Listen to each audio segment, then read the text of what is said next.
I believe that confidence comes from within. C. Joybell C. once said, "The only person who can pull me down is myself, and I'm not going to let myself pull me down anymore." For me, this couldn't be any more true. When you're a 10-year-old girl and have no idea what real friendship is like, you tend to follow other girls around, hoping you find yourself along the way. It's almost funny how far you'll go to be accepted by certain people. At that age, I didn't have enough confidence to speak up or be independent. It seemed as if all I could do was smile and nod in agreement. In my mind, stepping out of line was one of the worst things to do.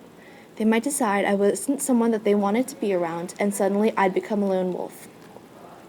Oprah said, "Surround yourself with only people who are going to lift you higher." But I didn't know that at the time and surrounded myself with toxic people that I didn't really fit in with. So I started changing parts of myself to fit into the puzzle piece clique. But instead, it seemed as if pieces of me were chipping away. I became even more dependent on the happiness of others rather than my own.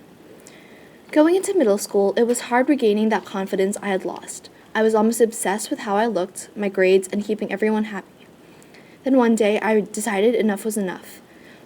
No one seemed to care about any of those things as much as I did. My thoughts were enveloping me, cutting me off from the real world. It's kind of like being a self-conscious narcissist. It's all about you, how you look, and what everyone else thinks about you.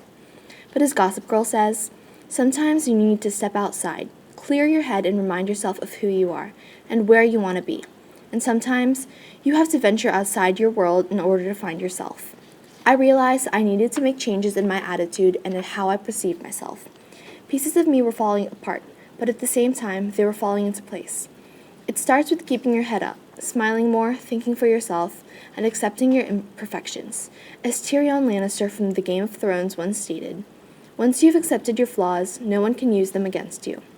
Who I am as a person isn't defined by what someone else thinks of me, but by what I think of me. And I figured out what kind of person I wanted to be, ripping apart my paper skin to reveal a layer of steel. You don't gain confidence by being showered with compliments.